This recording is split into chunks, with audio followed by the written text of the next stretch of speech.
राम राम मेरे दोस्तों। सबसे पहले तो सभी साथियों को ये क्लियर कर देते हैं, अभी तक जो ये कानून रद्द किए थे उसका भी राष्ट्रपति के साइन होकर नहीं आया है। 48 घंटे से ज़्यादा का समय गुजर चुका है। आपको अगर याद हो, किसी को याद होगा, किसी को याद नहीं होगा। नहीं याद है तो याद दिलवा देते हैं। एनआरसी का जो बिल आया था ना, 11 तारीख को जैसे पास हुआ था लोकसभा राज्यसभा से, और 12 तारीख को राष्ट्रपति के साइन हो गए थे। अभी ये जो बिल रद्द हुआ है, इस बिल को रद्द हुए 48 घंटे से ज़्यादा का समय हो गया है और वो राष्ट्रपति के साइन नहीं हुए हैं अभी तक। ये लोग क्या दिखा रहे थे, जीत के लोकसभा राज्यसभा से रद्द हो गया है, बस अभी राष्ट्रपति के साइन बाकी हैं। सबसे पहले तो आपको ये समझना पड़ेगा, किसी भी बिल को राष्ट्रपति अपने पास 6 महीने तक रख सकता है। 6 महीने रखने के बाद उसको वापिस लोकसभा और राज्यसभा में भेजेगा। उसके बाद फिर अगर रद्द होता है तो ठीक है, नहीं रद्द हुआ तो वो बिल लागू हो जाता है। इस चीज का कितनों को पता होगा? मेरे को लगता सभी को इस बारे में पता होगा। और ये लोग क्या कर रहे हैं, जीत गए वापिस चलो। वापिस चलने का अभी कोई भी मतलब नहीं है। पहली बात तो अभी तक पूरी तरीके से ये बिल ही रद्द नहीं हुए हैं। जो ये बोल रहे हैं ना हम जीत गए हैं, चलो एक लड़ाई जीत ली। पहली बात तो लड़ाई तो चल रही है भाई, लड़ाई की पूरी जीत है ना। पूरी जीत जब होगी, राष्ट्रपति के साइन हो जाएंगे, बिल रद्द हो गया।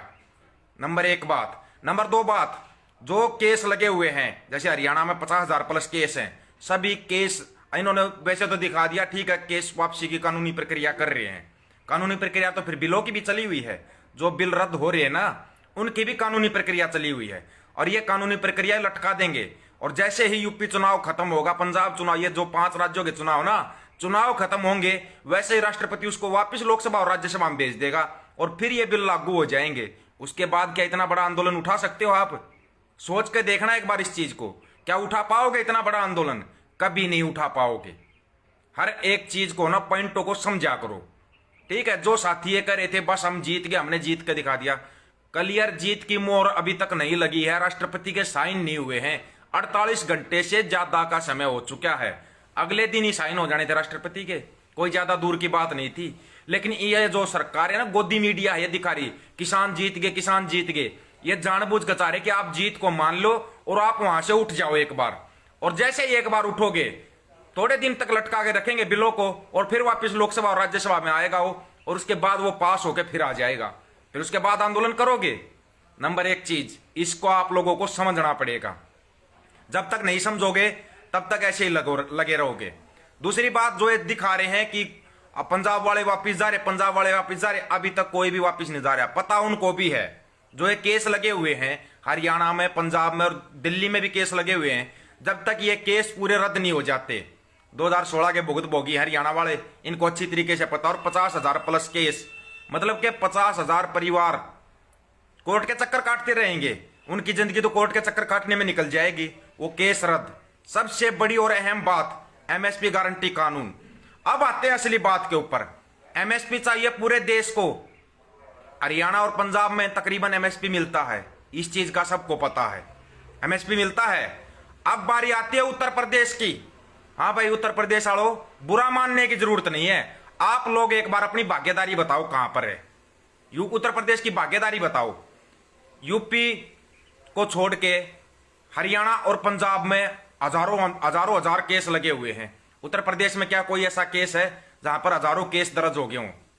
बुरा मानने की जरूरत नहीं। इसमें कदे कोई सोच जाए बुरा मान रहे या कुछ कर रहे, लेकिन अब समय आ गया है। अब एक बार उत्तर प्रदेश को भी, इतना बड़ा राज्य है, उनको भी एक बार अगुवाई करके दिखानी चाहिए कि देखो हम ये आगे बॉर्डर के ऊपर, और अब हम दिखाएंगे अगुवाई करके।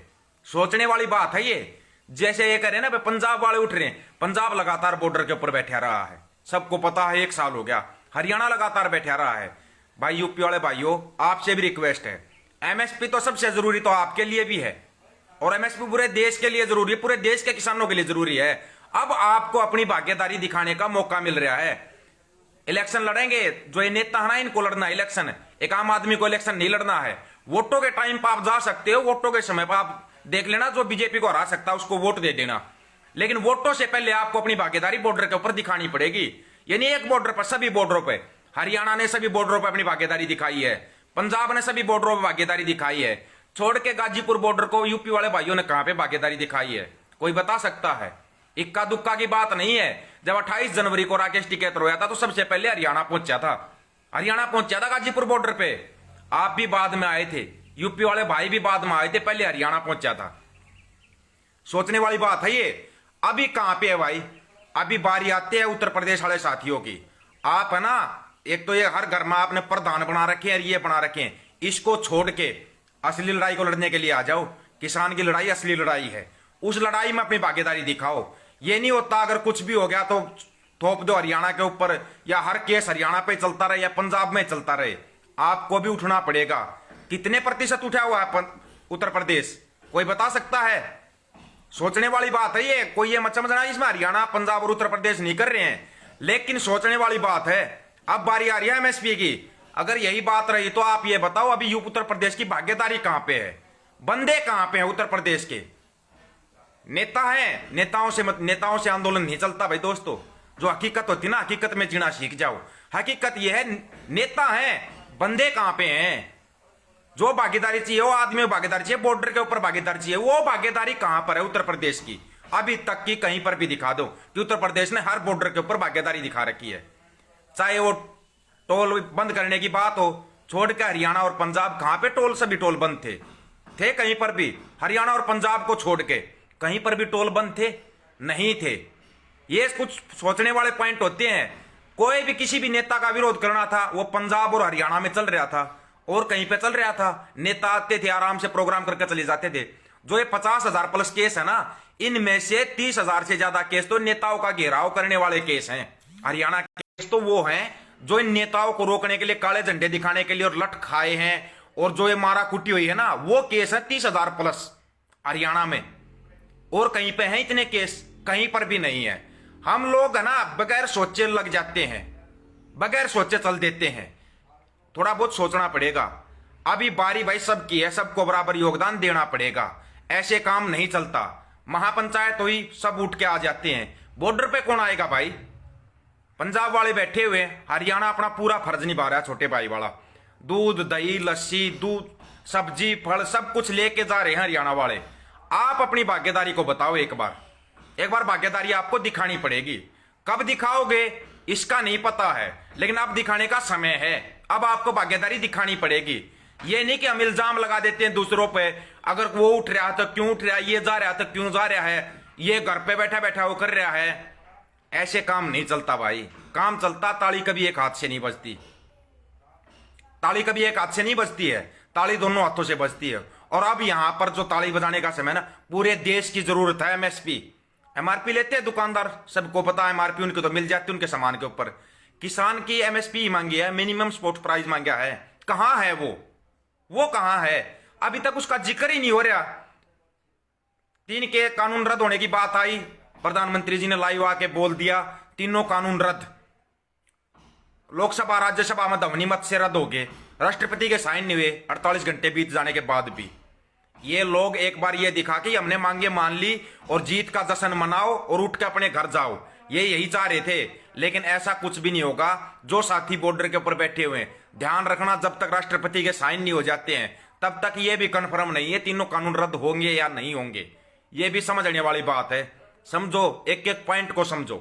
एक एक पॉइंट को कहने को हम कुछ भी लिख सकते हैं, बोल सकते हैं, कुछ भी कर सकते हैं, लेकिन सच्चाई ये है। सच्चाई से मत भागो।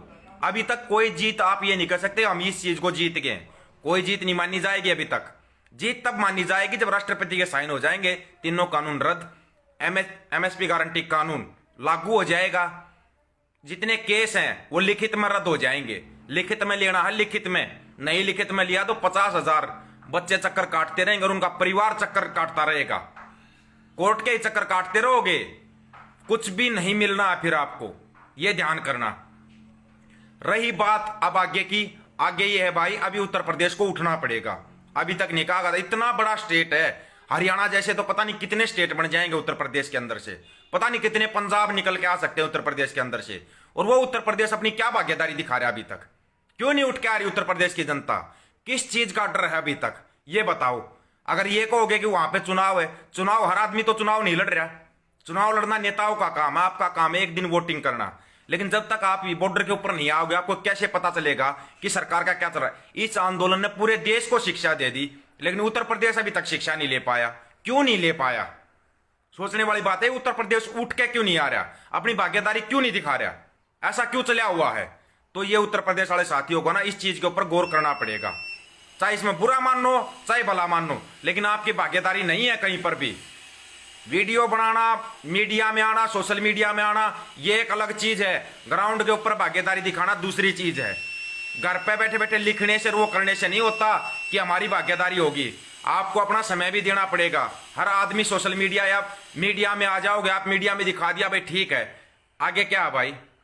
और जो ये हरियाणा के अंदर भी जो ये विरोध होता ना, ये विरोध भाई आपको करना है, विरोध दर्ज करना, दूर से अपने काले झंडे दिखाओ, विरोध करो। कोई लठ खाने की जरूरत नहीं। किसी नेता के लिए लठ मत खाओ कि नेता का विरोध करने गए वहां पर लठ खा लिया, केस खा लिए, फिर उसमें क्या समय वेस्ट जाता है। कहाँ जो ध्यान हमारे को बॉर्डर के ऊपर देना चाहिए ना, वो ध्यान फिर हरियाणा में उन केसों के ऊपर देना पड़ता है। इन चीजों से बचो जितना बच सकते हो। विरोध करना है, दूर से काले झंडे दिखाओ। मानता कोई, वो भी विरोधी है, वो भी विरोधी है। और जितना हो सकता है ज्यादा से ज्यादा अपने बॉर्डर के ऊपर पहुंचो भाई, बॉर्डर के ऊपर पहुंचो। यहां पर बैठ गया, कितने लोग हैं जो सिर्फ यहीं पर अपने टोलों तक सीमित रहे हैं, कभी बॉर्डर के ऊपर नहीं गए हैं, बॉर्डर पे गए नहीं है वो आज तक। 90% आदमी निकल जाएंगे जो टोलों के ऊपर बैठे हुए, जो कभी बॉर्डर पे गए ही नहीं है। 90%। इन चीजों पर ध्यान देना पड़ेगा। जब तक आप वहां पर जाओगे नहीं, तब तक आपको कैसे पता लगेगा वहां पर कौन कौन सी चीज चाहिए, कौन सी नहीं चाहिए? आप तो बस यहीं पर बैठकर अपना लिया चंदार चल गया काम। ऐसे नहीं चलता काम। हकीकत में जियो, बॉर्डर मजबूत करो भाई, ज्यादा से ज्यादा बॉर्डर मजबूत। अब बारी उत्तर प्रदेश की सभी बॉर्डरों को मजबूत करने की। उत्तर प्रदेश के साथियों से एक विनती है, सभी बॉर्डरों के ऊपर अपनी हाजिरी लगाओ और वहां ज्यादा से ज्यादा पहुंचो और अपनी हाजिरी लगा के दिखाओ कि देखो हम आगे हैं। अभी भले ही चुनाव है, चुनाव एक दिन का होता है, एक दिन वोटिंग होती है, यानी कि आप हर रोज चुनाव लड़ रहे हो। नेता का काम है वो वोट मांगते रहेंगे, जिसको वोट मांगनी है वो उनका काम है, लेकिन अपनी भागीदारी दिखानी पड़ेगी। सभी साथियों को राम राम भाई। ज्यादा से ज्यादा वीडियो को शेयर कर देना, ताकि अगर किसी तक ये बात पहुंच जाए और वो अपनी भागीदारी दिखा सके तो। बाकी अभी तक तीनों कानून रद्द नहीं हुए जब तक राष्ट्रपति के साइन नहीं हो जाते। इसलिए जो बात करे हो ना कि हम जश्न मनाकर उठ कर चल देंगे, हम जीत गए, जब तक राष्ट्रपति के साइन नहीं हो जाते ना, तब तक जश्न मनाने का कोई भी वो नहीं है। इस जीत को आप पक्की जीत नहीं कह सकते जब तक राष्ट्रपति के साइन। 48 घंटे बीत जाने के बाद भी राष्ट्रपति के साइन नहीं हो रहे, तो इस सरकार की मंशा को आप समझ जाइए। और जो ये बार बार इसके नेता ये करे ना, हम कानून दोबारा ले आएंगे, दोबारा लाने की जरूरत नहीं, और राष्ट्रपति के पास से फाइल वापिस आ जाएगी और कानून लागू हो जाएंगे। तो इसलिए हर चीज को समझो और समझ करके तब उसको वो करो, एकदम से रिएक्ट मत किया करो। सभी साथियों राम राम भाई। समझ में आ जाए तो बता देना। ये रहा पेज भाई अपना, दीपक फौजिया नाम से। मोबाइल नंबर का सबको पता है, 95 18 88 36 30। ये मोबाइल नंबर है, फोन कर लेना, बता देंगे आपको हर एक चीज। तो ज्यादा से ज्यादा शेयर जरूर कर देना इस वीडियो को, ताकि और साथियों तक पहुंच जाए और जिनकी आत्मा मर चुकी उनकी आत्मा थोड़ी बहुत जागरूक हो जाए। राम राम भाई सभी दोस्तों को।